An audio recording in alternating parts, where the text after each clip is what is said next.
खन खन खन के मोर कंगनवा खन खन खन के मोर कंगनवा खन खन खन के मोर कंगनवा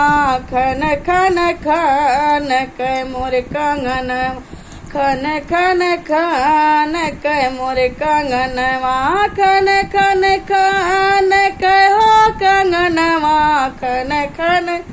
खन के हो कंगनवा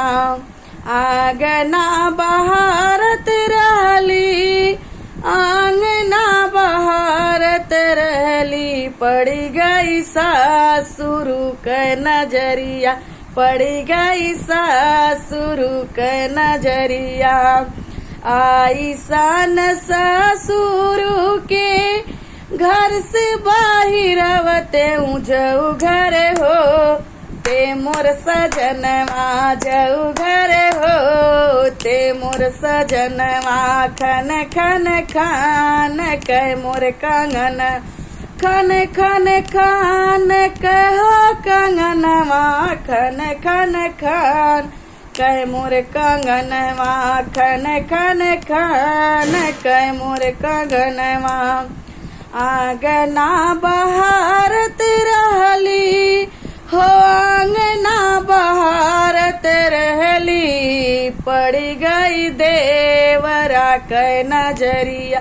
पड़ी गई देवरा के नजरिया आई सन देवरा के गोली मारवते जाऊ घर हो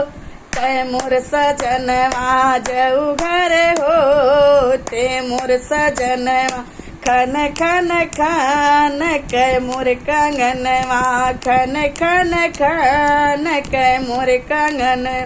हे खन खन खान के हो कंगनवा खन खन खान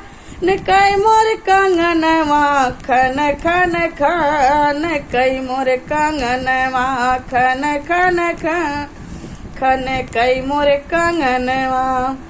आंगना बहारत रहली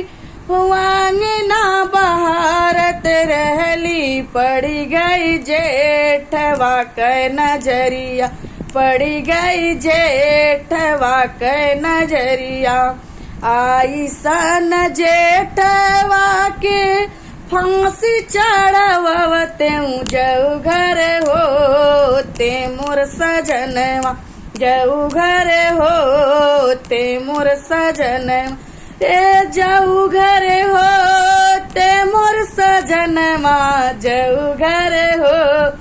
ते मोर सजनवा खन खन खान के मोर कंगनवा खन खन खान के मोर कंगनवा खन खन खान के मोर कंगनवा हे खन खन खान के मोर कंगनवा खन खन खान के मोर कंगनवा खन खन खान के मोर कंगनवा।